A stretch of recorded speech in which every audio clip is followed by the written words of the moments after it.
One of talk about the books that I've read for the last 40 years. And today I have my special guest. She's a tech leader, a podcast host, and of course, an author too.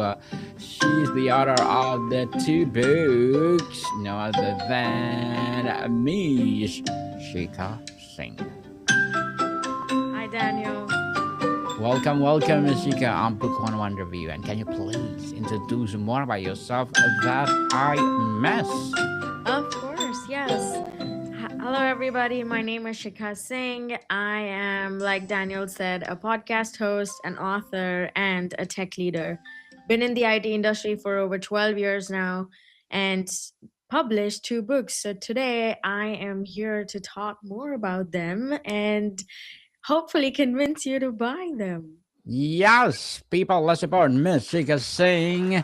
And if you support her, for sure, more and more empowering books like this will rise.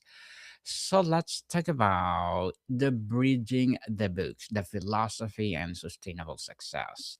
At the first glance, one book is about preventing burnout and the other is about launching a tech career. What is the fundamental connecting philosophy about work, identity, and success that ties those two projects together for you?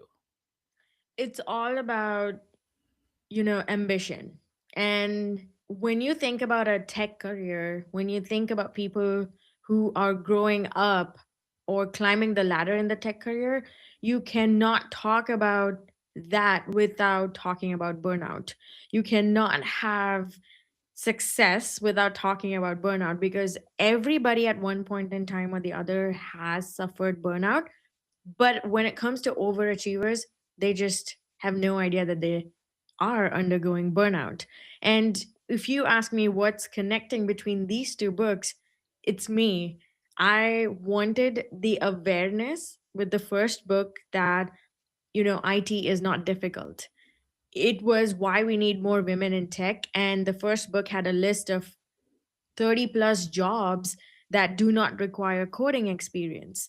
And then let's say 2021 you read that book, you got into IT and you're climbing and you're earning money, you're there, you're doing amazing stuff. But then now I'm like, okay, am I doing too much? Am I getting burned out? What's happening? And so that was the link between the first and the second one, and that's how I came up with the idea of burnout and also related it with a lot of examples, insights from my podcast guests, and a lot of other stuff. Redefining winning is unburnable ambition. You redefine winning for overachievers. How does that redefinition apply directly to the young woman in tech from the IT girl? What should her win look like in her first 5 years to set up for sustainability? I would say for first 5 years, if you're defining success for someone who's gotten into IT, who is starting a career in IT or has been there, I would say if you're growing, if you're learning something new every day, it doesn't have to be a promotion. It doesn't have to, you don't have to, success doesn't have to look like you're climbing the corporate ladder. But as long as you're learning something new, you're upgrading your skills, you know what's going on in the market, you know what are the top tools that are being used in the industry, and if you're not hesitant to even learn or adapt a new technology, then I would say you're on the right path. You are in the right path, people, if you check all those checklists. Ambitions fuel. You argue ambition should be unburnable, Yes. a renewable fuel. For a young IT girl, what are the most common unsustainable fuels? So I would say when you look at, when you look around, everybody is checking off something. There's some milestone being hit. People are, buying a house, buying a car, having a baby, getting married, starting a family, moving abroad. There's so many milestones that we see people getting and achieving year round around us. And when you look at that, sometimes a young IT girl or whoever, it doesn't just have to be a girl, a man, a woman, anybody. When you are, especially in your late 20s and your 30s, you kind of get let this affect you. And with unburnable ambition, I argue that yes, you can have burning ambition. You can do everything that you want to do. You can be an all rounder, but you don't have to burn out. You don't have to be the only one who's suffering, and you don't have to let burnout get the better of you. You don't have to let this zeal, this energy, this passion that you have to become someone great or to do something, your goals could be different. You want 15 different things. You want to check off 50 different items from the checklist. Yes, do it. By all means, go ahead and do it. But don't forget that your health is important, your mental health is important, your physical health is important, your relationships are also important. So, in Unburnable Ambition, that's what I teach.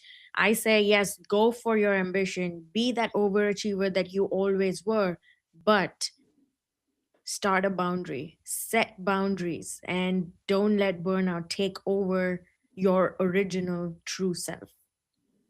Indeed, boundaries, and you need to balance. People balance everything. The identity trap, Miss Shika. Yes. Both books seems to tackle identity.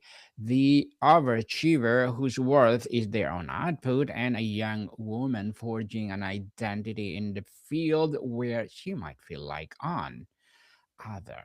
So, what is the first step to building a professional identity that is resilient, not fragile? Lovely question. I love it. So, yes, you were right. Both the books talk about identity. And in the second one, which is Unburnable Ambition, I get the immigrant point of view because you are so confused. If you're an immigrant and you've moved from one country to the other, you've started from scratch and you're building your career, your friends are different and your neighbors are different, everything's different. You have this identity crisis, and it's not a good place to be in. Yes, you will overcome it in the future, but in my personal experience, I have noticed that when you are in this identity crisis, it is so easy to lose track of your goals, of what you wanted to be, what your dreams looked like. And what I teach, I mean, not teach, but what I show or help people figure out is that just because your brother was a tech bro doesn't mean you have to be one too. Just because your mom was a doctor doesn't mean you have to be a doctor. Figure out what you like, figure out what gives you joy, and figure out what are those things that you're really good at. For example, if I am really good at painting or drawing, but I want to get into the IT industry, that's what I mentioned. You don't need to know coding. You don't need to know how computers work. You don't need to know how apps work. But you could become a UI UX designer. That's an actual job that pays good. And on the other hand, when you're doing this, let's say, okay, you have a good job, you have everything that you were doing fine. The society told you, okay, go get a job, get a house, start a family, get a car, everything. Okay, now what? What's next? Were you born to just do this? What's that something else that excites you? So I want to find you your true north and your true identity.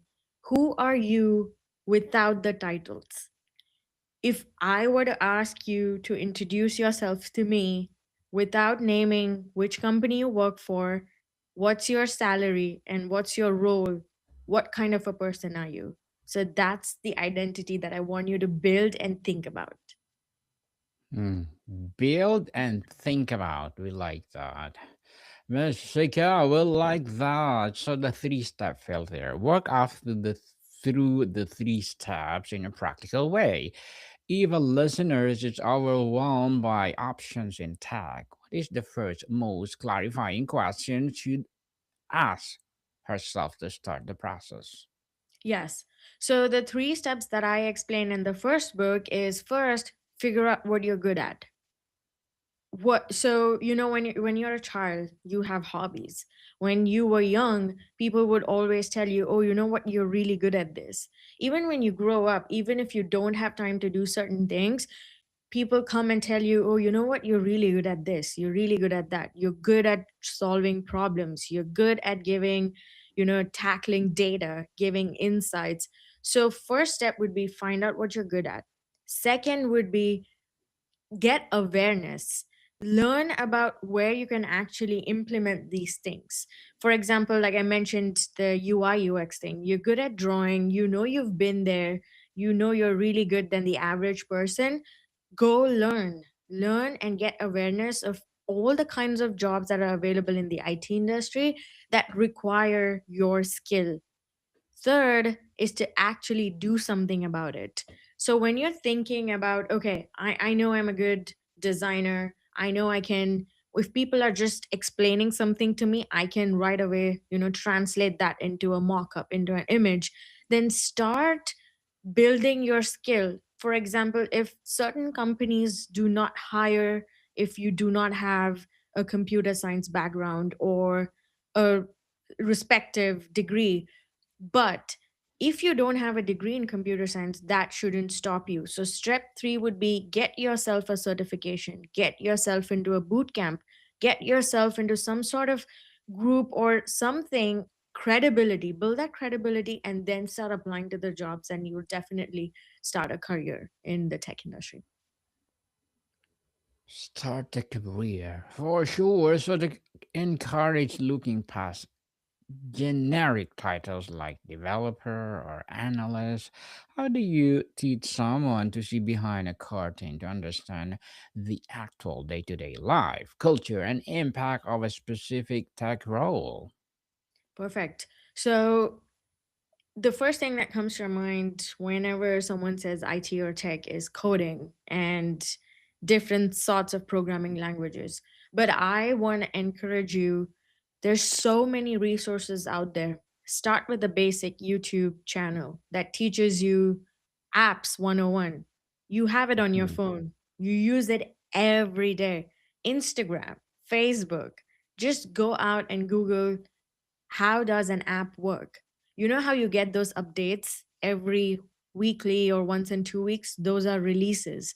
That's also a job. Someone is sitting out there trying to figure out which feature to be released next, when should it go out to everybody, what date, what time, everything. And that again doesn't require programming language. You don't have to know that. So that's called a release manager job. So once you figure out, just take any app that you love, that you use every day, and see what's going on and start asking basic questions and start learning basic things. That's when you'll understand that there's so much that goes into building an app, and not everything is a developer's job or an analyst's job. There's product owner, there's scrum master, there are QA testers, there's the UI UX designer, there's a release manager. There's so many other roles. When you look and you start learning about them, that there's, you would be shocked, especially if you're not from the tech industry, but you're curious. That would also be a great learning experience, and you would be like, oh wow, I'm actually doing this at my current job. I didn't know there's something like this in the IT industry too. It's true what you said, Nashika. I'm publishing my app on iOS. And oh my God, I was shocked that there's a lot of procedure of doing that. It's just like, okay, Yes. I want to publish my app and then voila, it will Yeah. publish. No, people, you need a certification. You need to do Right. apply with that. You need, oh my goodness, lots of Yes. procedure, people. And I was shocked. Yes. So let's talk about skill stacking versus specializing. In fast changing field, what is your guidance on building a unique skill stack that provides optionally versus hyper specialization early on? How does this relate to the unburnable concept? So, see, in my opinion, again, I'm a very highly opinionated woman, so I am Right. apologizing in advance. But in my opinion, I feel you cannot, no matter which domain you're in, no matter which industry you're working for, you cannot be entitled. Just because you're someone doesn't mean you deserve a promotion. Just because you've been in a certain industry for 20 years doesn't mean you have to be the director or you have to get promoted to a high executive level. In my opinion, if you are not upgrading yourself, if you're not adapting yourself to what's coming, then trust me, you are going to have a tough time. I'll give you an example. This the company that I work for, my CEO, we had this all hands meeting and he mentioned just he was encouraging everybody to use AI and he said learn AI, even if you're not going to implement it in your day to day life, in your job. You will actually being in the tech industry, but even if you're not doing it today, learn it because tomorrow AI will not take your job, but someone who knows how to use AI will take your job. So, and I agree, it was the same even 5 years ago. If you're not developing your skills, if you're not learning, if you're not getting certified, if you're not, upgrading yourself, even apps need upgrading. Your kitchen countertop needs upgrading every 5 to 10 years. There's so many trends that go on. Everything around you is changing and upgrading. So, why can't you upgrade? Unless and until you upgrade, I feel like you will be left behind no matter what area that is. It doesn't just have to be tech. Irrespective of anything, any domain, upgrade yourself. Learn what's new. Yes, old school works sometimes, and there are certain things that you know that it works. You're not going to touch certain processes and certain kinds of ways of doing things, but when it comes to technology, when it comes to books, when it comes to certain ideas, certain mindset, grow. Growth comes only when you're adding stuff and when you're removing what's not useful anymore. So that's my philosophy there. I am a huge, huge believer of upgrading. Doesn't matter what role you're in now. Even there's so many certifications out there, and this is for anybody who's in the IT industry or tech industry. Let's say you've been in X role for 10 years and you have amazing experience in that role, but now suddenly your experience, you want to know what's happening in this area. For example, I've been in the QA industry for over 11 years. I used to be a developer and then a QA engineer and now a leader. But if I'm interested in the DevOps world, I will definitely start with an AWS course. I will start learning or I will start getting certified to know. I'll start reading books. What's DevOps? What happens? What's a CI/CD pipeline? What tools are being used today? Are there any open source tools that I can implement myself on a side project? Like you said, apps, Daniel, iOS and Android. Play Store and the Apple Store. So different. You will use the exact same programming language to code for both the apps, but when it comes to publishing them, it's a whole another ball game. So then if I were to upgrade myself in mobile app development, then that's something that I would do. Go get a course or join, webinars, learn, go attend conferences. That's how I would upgrade myself. Miss Sheikha, as an author, well, what are your short term and long term goals? Great question. My short term goals would be to grow my podcast. And I definitely want Unburnable Ambitions topping some of the charts. And my long term goals would be to publish a science fiction book. A science fiction book. Yeah. Okay, that'd be awesome. Good luck to your goals and looking forward for more success. Thank And you, what will Daniel. be your piece of advice for those people out there who want to be like you? Oh, that's such a sweet question. I would say don't give up.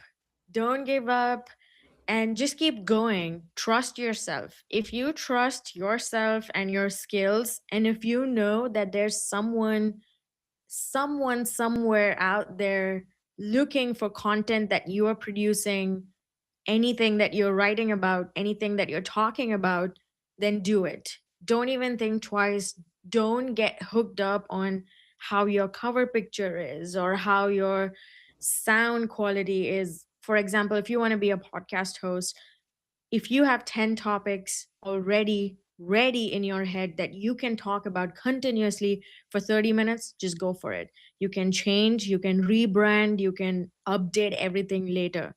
But if you have this, just go for it. If you know, I was in that position when I used to think, oh, you know what? um, I am this person who listens to a lot of self improvement, self growth things, but nobody talks about, they give all big examples, but no one talks about regular people, people who do a 9 to 5 job, but are also doing something else and are successful. And I was like, okay, I want to fill that gap. So I talk about people who've gone from nothing to something, and books.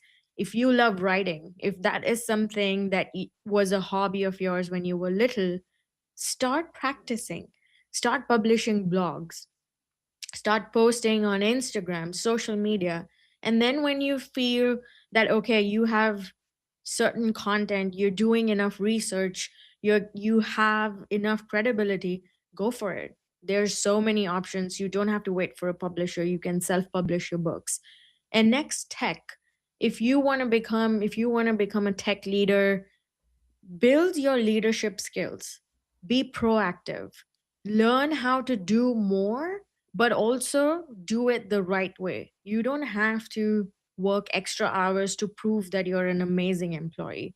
You can use the 8 hours that you're getting, but try to stand out and let your work speak for itself. And that's how you can be me. Yes, definitely. And thank you for that advice, Miss Sheikha. Thank you. Thank you. And can you please recommend a book of books that influence you, Johnny? Definitely. Two of my favorites. One is The Alchemist. I have reread that book multiple times by Paulo Coelho. Check that out. Very easy book to read. It inspires you to do something. And it also makes you realize what actually matters. And the second favorite of mine, and I know I'm pretty sure a lot of people have already mentioned this, but Think and Grow Rich. That has become my all time favorite, and I'm recommending that book to so many other people. And recently, I'm reading another one, and that's about AI, and it's called The Coming Wave.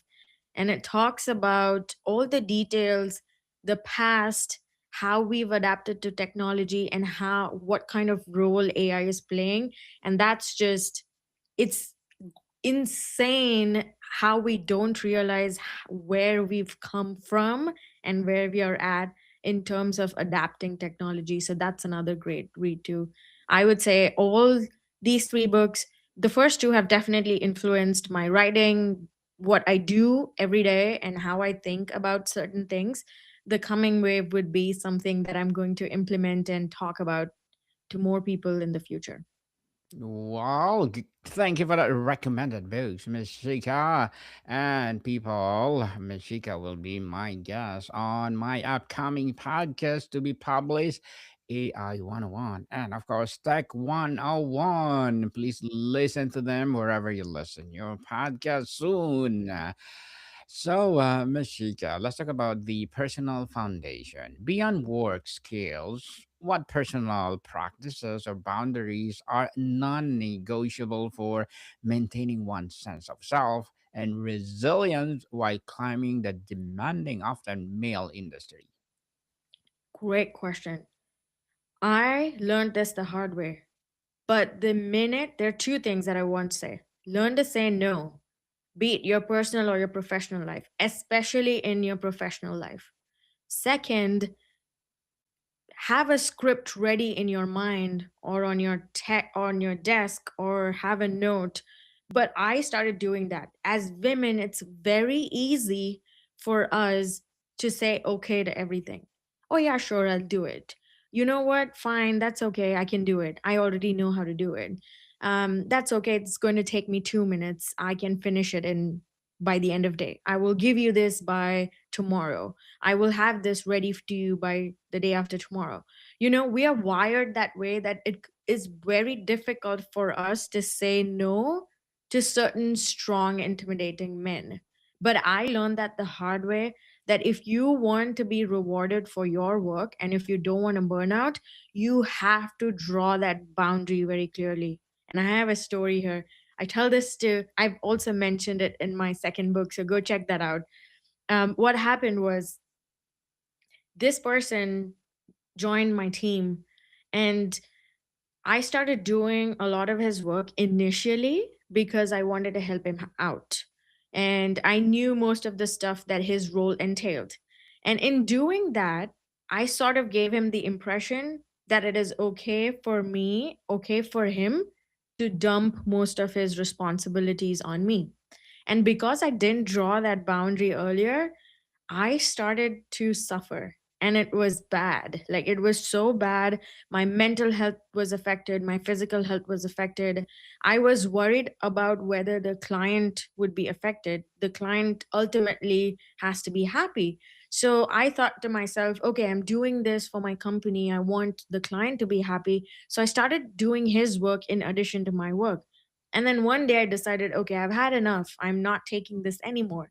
And so we were on a call, and this dude very sweetly just told me, I would like for us to finish this by the end of this call. And I just stopped. I paused there and I said, okay, hold on. This falls outside my scope of work. I am an XYZ on this team. If you think there's something that I can help you with that falls in my scope of work, please let me know. If not, I'll catch up with you later. He had no words because this was the first time that I drew a boundary, and he said, "Okay, fine, thank you. Thank you so much and have a good day." And that felt so fresh, and it felt like a huge thing fell off of my shoulders. So I know, I get it. Speaking up for women at workplace, I had a whole article published for my company's website. Um, it's difficult, and there's studies that have proven this fact that as women we feel shy to ask for a raise, to apply for a job that we feel not so confident about, to even ask for a promotion, to even ask for what we deserve. So it doesn't come naturally to us. It's very important that you, as a female, irrespective of what domain you're working in or what industry you're working in, start by saying no to things that do not fall under your bucket, and then start to create a boundary. Even if you've done it in the past, it's going to be very difficult at first. You might think, oh, you know what, they're going to hate me. Or you'll think, oh, why is she not doing this? Isn't she supposed to do this? But once you start drawing the boundary, people will actually respect you because you're doing your work and you're proving to them that you're producing amazing work. So if you want to be better, if you want to grow, that's actually a trait of a good leader. So that translates. If you're drawing a boundary, you're delegating more, you're establishing a certain standard with yourself and your team, then that speaks volumes about how you work and what kind of work you're producing. Very well said, Miss Sheikha. But before we wrap up our discussion for today, I'm inviting you to please do listen to my whole other podcast, people. My other podcast, because my abstract essay is already in fifth season, abstract poetry in second season, and of course my book 101 review in sixth season too, food 101 in its sixth season as well as my, well, abstract essay. So please listen to them wherever you listen your podcast. So Miss Shika, finally, having written these two books, what is the single most important piece of advice would you give for a younger self standing at the crossroads of tech career about how to build a life of impact and well being? Start saying no. Don't be shy. Decline events that drain your energy and just trust yourself. You're going to be awesome. You're gonna be awesome people for sure. And thank you so much for sharing your knowledge and wisdom to the world. Miss Sheekha, thank you, thank you, thank you. And can you please invite our listeners to support your books, your advocacy, or whatever projects that you're doing right now? Of course, your podcast itself. Of course. Thank you, Daniel, for having me on the show. It was a pleasure. And yes, everybody go check out my books. They are all on Amazon, available worldwide, the ebook as well as paperback. And second, my podcast. The name of my podcast is Rise and Tell with Shikha. It's available again on all podcasting platforms. Just search for Rise and Tell and you'll find my podcast there. We have over 50 plus episodes. And listeners from all across the world. So there Yeah. you go. And thank you again, Daniel, for having me on your show. No worries at all. I'm looking forward for our AI and Tech 101. Yes. Yes, people, let's support Miss Sheekha Singh because if you support her for sure, more and more empowering advocacy like this will rise. So, Miss Thank you. Sheekha, thank you so much for your time. Thank you, Daniel. Thank you. Welcome, people. See you soon.